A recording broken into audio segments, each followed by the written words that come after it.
AP మంత్రి ఢిల్లీలో కేంద్ర మంత్రులు కలిశారు. రాష్ట్రానికి సంబంధించిన విద్య, ఐటీ రంగాలకు సంబంధించిన నిధులు, కార్యక్రమాలపై మంత్రులకు విజ్ఞప్తులు చేయగా ఈ కార్యక్రమంలో బీహార్ లీడర్ ప్రశాంత్ కిషోర్ నారా లోకేష్ ని కలవడం సెన్సేషన్ గా మారింది. ఇంతకీ ఆయన లోకేష్ ఎందుకు కలిశారు?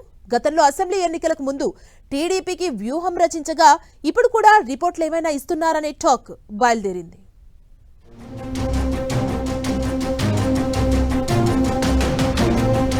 న్యూఢిల్లీలో మంత్రి లోకేష్ తో ప్రశాంత్ కిషోర్ మీట్.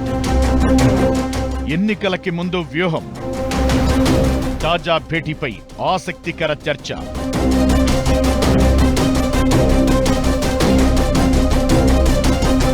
ఏపీ మంత్రి నారా లోకేష్ ఢిల్లీ పర్యటనలో పలువురు కేంద్ర మంత్రులను కలిశారు. కేంద్ర రక్షణ మంత్రి రాజ్నాథ్ సింగ్ తో మర్యాదపూర్వకంగా భేటీ అయ్యారు.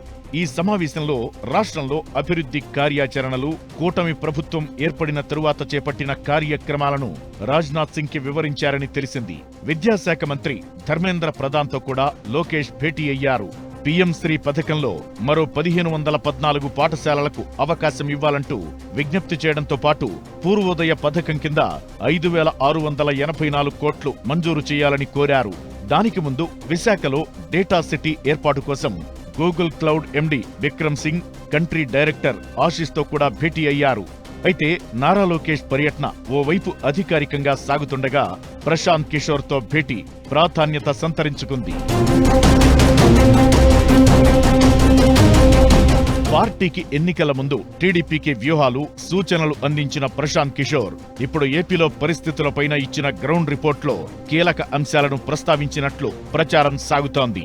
ఢిల్లీలోని ఏపీ సీఎం నివాసానికి పీకే రాగా గంటకి పైగా చర్చలు జరిగినట్లు తెలుస్తోంది. ఏపీలో 2019 ఎన్నికల్లో పీకేకు చెందిన ఐపాక్ వైసీపీ తరపున పనిచేసింది. ఆ తరువాత ఐపాక్ నుంచి ఆయన బయటకొచ్చేశారు.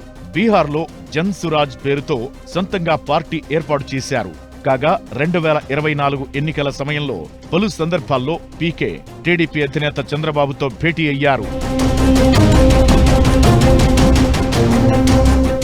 ఏపీలో జగన్ ఓటమి ఖాయమని ముందుగానే పీకే ప్రకటించారు. టీడీపీకి పనిచేస్తున్న రాబిన్ శర్మ టీంతో కలిసి కొన్ని కీలక వ్యూహాలు, సూచనలు ఆ సమయంలోనే ప్రశాంత్ కిషోర్ టీడీపీకి అందించారు. ఇప్పుడు ఏపీతో పాటుగా తెలంగాణ రాజకీయాలపైన లోకేష్ తో ప్రశాంత్ కిషోర్ చర్చించినట్లు సమాచారం. ఇదే సమయంలో ఏపీలో ప్రభుత్వంపైన ప్రజల్లో ఉన్న అభిప్రాయం, కూటమి పార్టీలపై జనం ఏమనుకుంటున్నది ప్రశాంత్ కిషోర్ నివేదిక రూపంలో లోకేష్ కి ఇచ్చారని అంటున్నారు.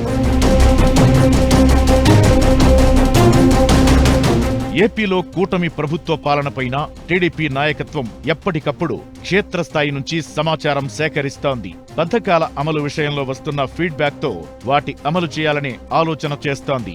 ఈ నేపథ్యంలోనే ప్రశాంత్ కిషోర్, నారా లోకేష్ భేటీపై ఆసక్తి వ్యక్తమవుతోంది.